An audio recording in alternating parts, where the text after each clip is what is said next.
Hey guys, in this video, I'll show you how to transfer a domain from GoDaddy to Hostinger. First, log into your Hostinger account. Once you're in, go to the Transfers section on the left panel.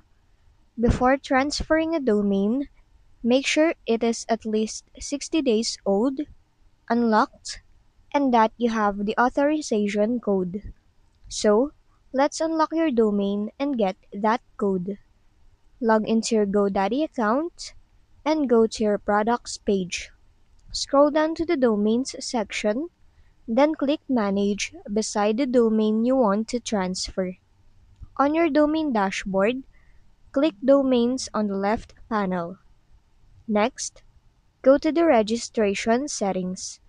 Scroll down until you see the transfer section. Here, you'll notice the option to turn off the domain lock. Go ahead and do that. A confirmation pop-up will appear, so just click Continue. Now, now that your domain is unlocked, the next step is to get your authorization code.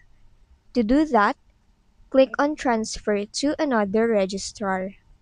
Then, scroll down and click Continue. You'll now see the option to view authorization code. Click on it, and GoDaddy will provide your code. Just copy it. Next, go back to your Hostinger account. Enter the domain name you want to transfer, then click Transfer. Hostinger will then recognize your domain, so proceed to purchase it and complete your payment. Once your purchase is done, you'll see a notification in the billing section, so go to that. Click Setup beside the domain you transferred. Choose Use Existing Profile, then select and continue. For the transfer details, enter the authorization code you copied earlier.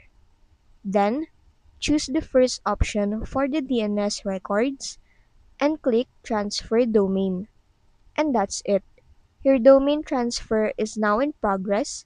Just note that it may take around 5 to 7 days to complete. And that's just basically it. If this video helped you, don't forget to like, subscribe, and hit the bell icon for more tutorials.